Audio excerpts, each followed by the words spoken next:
piece of shib, go and flub yourself. And if I see your nasty face around here again, I'm gonna kick your ass. You mother Hubbard is not edgy. And obviously, when you rewind that and hear it on your head, just put in the obvious swear words. My point is though, over the years, there has been this idea or this impression that if you do start doing stuff like this, you get a more edgier and a more mature product, and nothing could be further from the truth. In fact, when you do start swearing like a trooper, you go the other way. If you want to introduce a more adult experience, you've got to put it in your storylines, and you know what comes out the other side?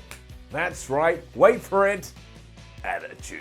And if the rumor mill is to be believed, and let's face it, who knows anymore, WWE has been asked to spruce things up in order to turn around the declining TV ratings, which means, yes, WWE may be about to become a more edgier product. Why? Here's why.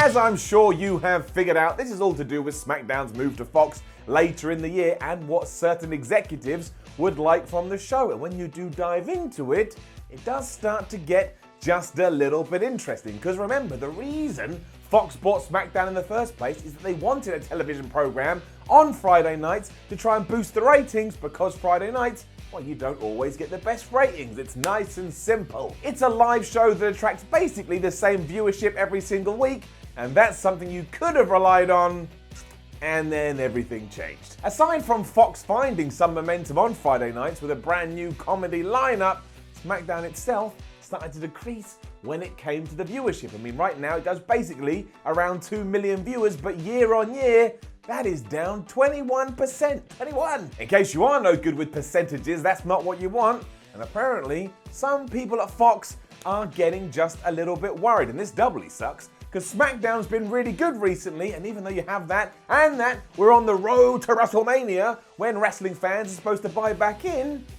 well, nothing's really changing now, is it? You'd have to be mad to think that WWE and Fox aren't talking constantly, especially because we're only 7 months away before this move is going to happen, and yeah, they apparently know what they want, and what they want is to forget about this political correctness. They want to take the PC line and throw it out the window, and what they need is more edgier content. Let's whip out some controversial content up the ante. If that happens to cause some backlash, so be it, as long as those numbers start to go that way. I mean, it's quite a risky strategy. You don't want to piss everybody off. When we start talking about that, it opens up a brand new door. Let's walk through it. Right, so this doesn't sound like the worst idea in the world, especially when you look at Raw and SmackDown and realize they're basically the same show, except one is blue and has different wrestlers on it. So if you are going to move it over to a brand new network, it's a great opportunity to spice things up. And if the direction you choose to go in is some kind of content that makes Twitter get mad, then yeah, give it a go. Maybe it will do all right. It's not really the same idea that we'd heard before, which was that Fox wanted to make SmackDown a more sports-orientated product. But again, as long as we get to the end of 2019 and SmackDown feels really different to Raw, I feel like I'll be a happy man. If I don't like what they do, I can watch something on Monday nights on the USA Network. And while I'm sure Vince McMahon and his cohorts would be up for this, they too also have to answer to their sponsors, and trust me, they carry a lot of weight. Do you remember the Fabulous Moolah Battle Royal? As soon as everybody found out what Fabulous Moolah was really like, that thing was nixed in the butt, and it was the right decision. If they all pulled out, it'd be a vastly different environment when it came to the structure of WWE, but that's when you have to start getting into who provides the most financial support to the company. Any big business needs multiple revenue streams, but it's been made abundantly clear over the last year or so that these new TV deals, SmackDown going to Fox, and whatever WWE did with USA to make sure Raw stays on them, is going to mean that WWE makes more money in the next 5 years than they ever have done. And don't come at me with this late 90s, the Attitude Era assignment. No, never. This is brand new, this is number one. It's so big, they're not even worrying about the network anymore. I mean, do you remember when they used to go on about it all the time? How often do you really hear about it now? Sure, if there's a pay-per-view coming up, Todd Phillips or somebody will mention it, or if they've got some kind of biography program like that Roman Reigns thing. But otherwise, they sit back and they probably throw their cash around like Scrooge McDuck going, we tried to embrace the future with streaming services, and what we should have been doing is looking to the past, because all of a sudden TV is profitable again. With that in mind, you just know they must be kicking themselves for giving up pay-per-view as easily and as quickly as they did. Everyone was going doom and gloom, pay-per-view is dead. UFC is out there smashing it, boxing still smashing it. At the very least, WrestleMania would smash it, but now there is no smashing.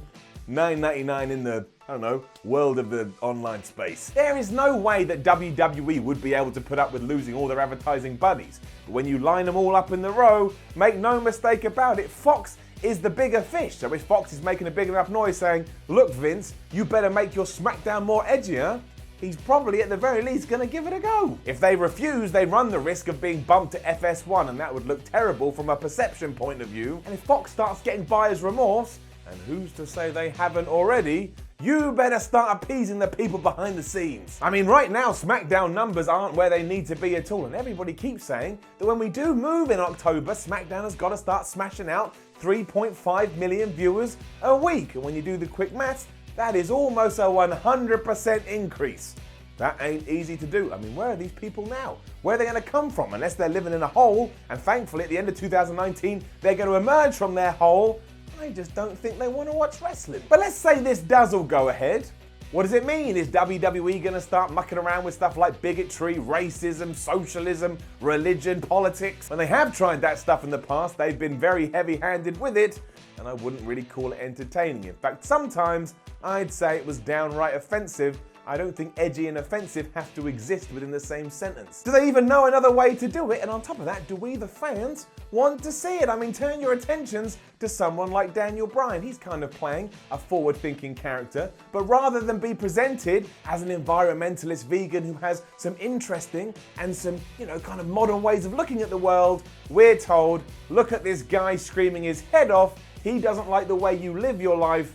Boo him. A more nuanced view would be presenting it as an issue that is affecting the human race and then allowing you to make your mind up. But we don't do that. We get a gun, we point it at the screen, we pull the trigger, the bullet comes, it explodes your brain, and then you make a lot of noise. And it's still fun. Daniel Bryan's great right now, but I think if you are going to head off down that path, you've got to be a bit more balanced. Throw in that Fox has also apparently asked for a 2-person commentary booth, and there you have some evidence you can store away. If all of a sudden it is announced that when Smackdown moves in October, we're going to get 2 people behind the desk, then yeah, maybe there is some truth to it, or maybe it's just a bunch of fun that we can discuss and see where it's going to go. Personally, I do think the sports idea is a much better one, plus it has longevity. You can only push the envelope so far until you shrug your shoulders and go, we literally can't push it any further, and that's kind of what happened back in the early 2000s. We kept trying to be edgy, and where did it end up? Triple H having sex with a fake dead person. A show where wins and losses matter sounds very intriguing to me, especially because it kills 50-50 booking. Let's not forget, as I'm recording this, as I'm saying these words, we're only a few days removed from Samoa Joe beating Rey Mysterio in that 4-way at Fastlane, and then 48 hours later, Rey Mysterio had to pin Samoa Joe using the exact same finish just because we had to have parity. I mean, it's ridiculous. Why can't Samoa Joe just go on the tear? He's the United States champion, but no, we can't do that. Oh, he beat Precious Rey Mysterio, so now Precious Rey Mysterio has to beat Precious Samoa Joe. Nobody can win. No one can take any steps forward. We can't have winners and losers. It's just one big smosh of nothing.